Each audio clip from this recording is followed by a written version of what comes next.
The metal is burning their hands. The air is 115 degrees. They can't breathe. Someone's vomiting. Another kid is crying, but no one can hear him over the rotor wash. The door gunner is screaming something they don't understand. Then the first bullet cracks past his head, 6 inches, maybe less. He hits the ground, mud, blood, someone's boot in his face. He doesn't know who's shooting. He doesn't know where to run.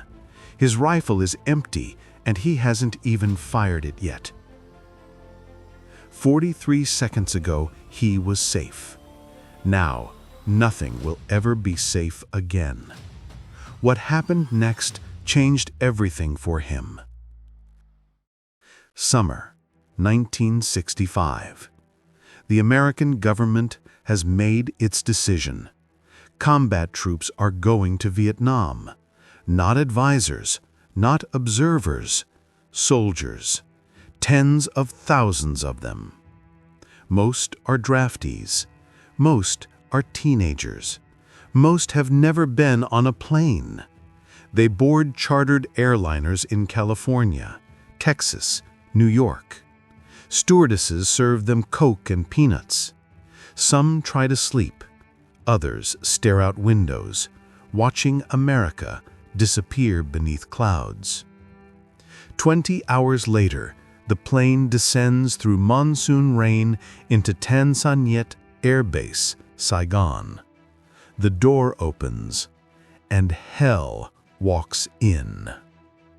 The heat is the first enemy. It doesn't ease in.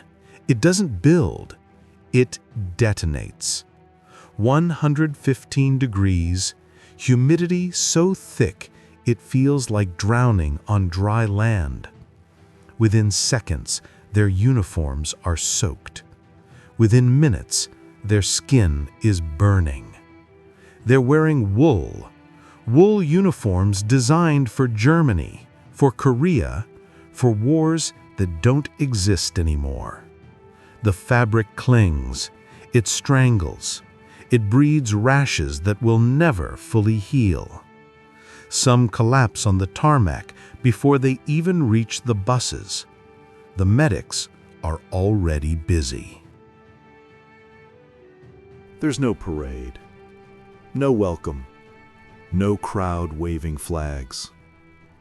Just a row of diesel trucks, a Vietnamese driver who won't make eye contact, and a ride through streets that feel like a fever dream. Saigon is chaos. Motorbikes everywhere, thousands of them, families of 4 balanced on a single seat. Street vendors grilling meat over open flame. Children chasing the trucks, hands out, shouting words the Americans don't understand. The buildings are French colonial, beautiful, crumbling, bullet-scarred. Somewhere in the distance, a crack. Could be a firecracker, could be a rifle. No one knows yet how to tell the difference. Welcome to Vietnam. They arrive at base camps with names they can't pronounce. Bien Hoa, Chu Lai, Da Nang, Phu Bai. The camps are half finished. Tents, sandbags, mud, plywood structures that look like they'll collapse in the next storm. There are no beds, just cots. Some don't even have mosquito nets. That's when they meet the second enemy, the insects. Mosquitoes the size of houseflies, clouds of them. They swarm faces, crawl into ears, bite through clothing. Within a week, nearly every man has malaria symptoms. Some are real, most are. And the jungle. Nothing prepares them for the jungle. It's not like the movies. It's not romantic or adventurous. It's a living, hostile organism that wants them dead. Vines thick as arms, trees that block out the sun, Mud that swallows boots and doesn't let go. The ground is never solid. Every step could trigger a punji pit, sharpened bamboo spikes smeared with feces, designed to puncture through bone and inject infection. The noise is constant. Birds, insects, things they can't identify. But underneath it all, silence. The kind of silence that hides human beings with rifles. They're told the enemy is the Viet Cong, the VC, guerrillas, but no one explains what that actually means. It means the enemy doesn't wear uniforms. It means the farmer working his rice paddy at dawn might be planting mines by dusk. It means the woman selling fruit at the market could be marking targets. It means the children waving from the village could be scouts. It means trust is a death sentence. Paranoia sets in fast. The first patrol goes out on day 3. 12 men, a lieutenant barely older than them, a South Vietnamese guide who walks 20 feet ahead and never looks back. They move through rice paddies at dawn, water up to their knees, leeches already attaching. The weight of their gear is crushing, 60, 70 pounds. Ammo, grenades, rations, radios. The sun rises, the temperature climbs. No one speaks. At 8:47 hours, the guide stops. Hand up, fist closed. The column freezes. Nothing. Just the wind through the palms. Just the distant hum of helicopters. Then, crack. A single shot. The guide's head snaps back. He's dead before he hits the water. And the jungle explodes.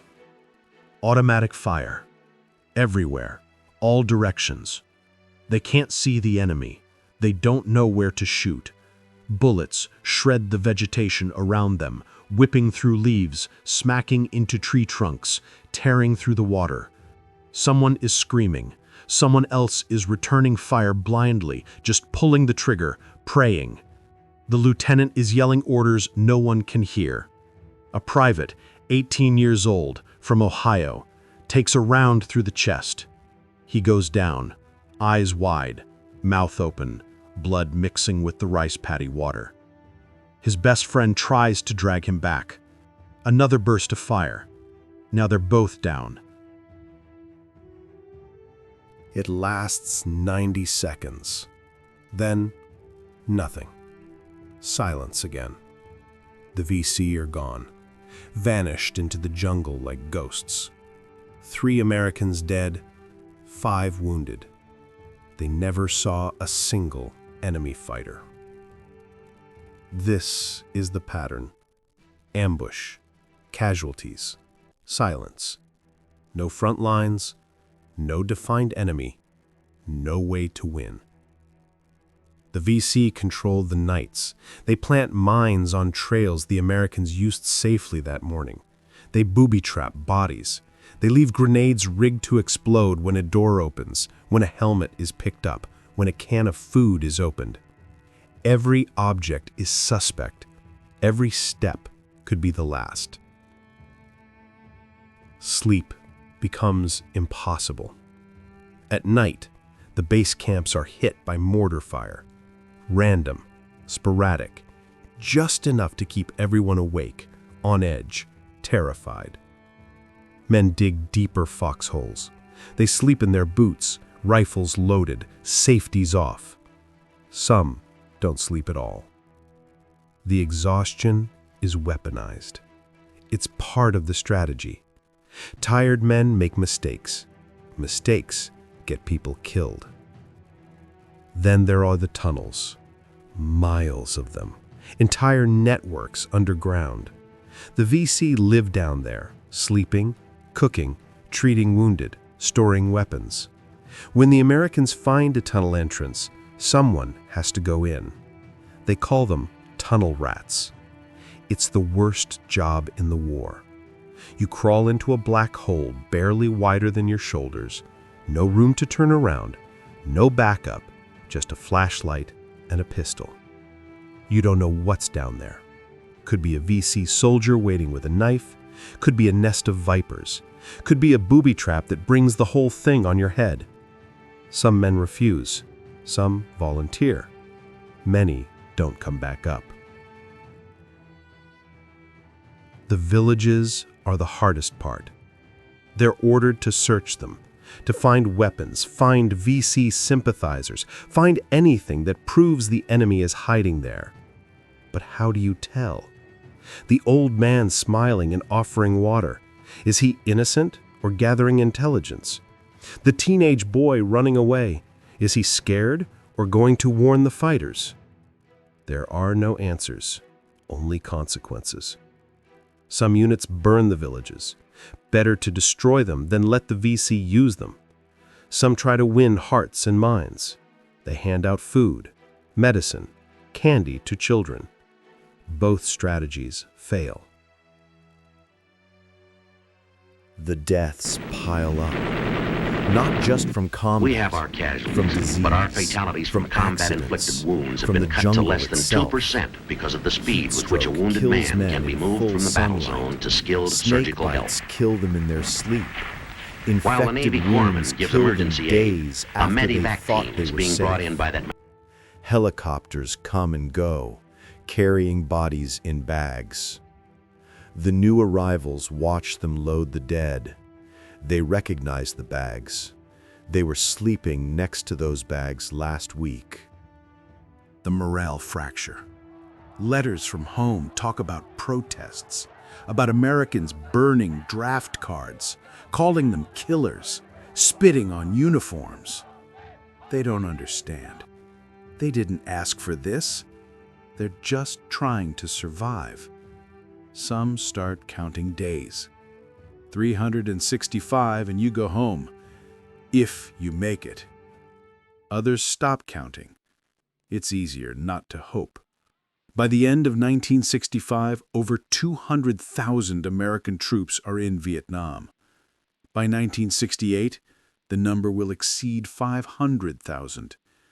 The war will last another decade, and 58,000 Americans will die. Hundreds of thousands will come home wounded, bodies broken, minds shattered. But in those first months, in those first days, they didn't know any of that. They just knew the heat, the fear, the confusion. They knew the jungle was trying to kill them.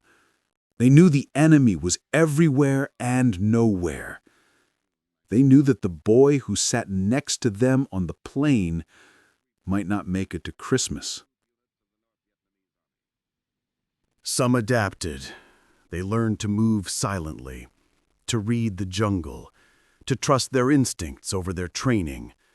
They became hard, efficient, dangerous. Others didn't. They froze in firefights. They hesitated. They died. There was no middle ground. The ones who survived carried it forever. Not just the memories, the sensation. The way the heat made it impossible to breathe.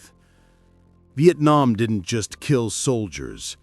It killed the idea that war could be clean, that enemies wore uniforms, that civilians were always innocent. It killed the belief that America couldn't lose.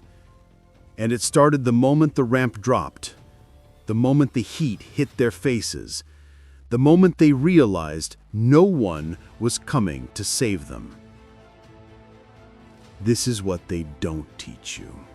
Not in history books, not in documentaries, not in movies. They teach you about battles, about politics, about dates and generals and body counts. They don't teach you what it felt like to be 19 years old, stepping off a plane into a war you didn't understand, fighting an enemy you couldn't see, and a place that wanted you dead. But now you know. If you want to hear more stories like this, stories history tried to bury, subscribe, because there are thousands more that need to be told.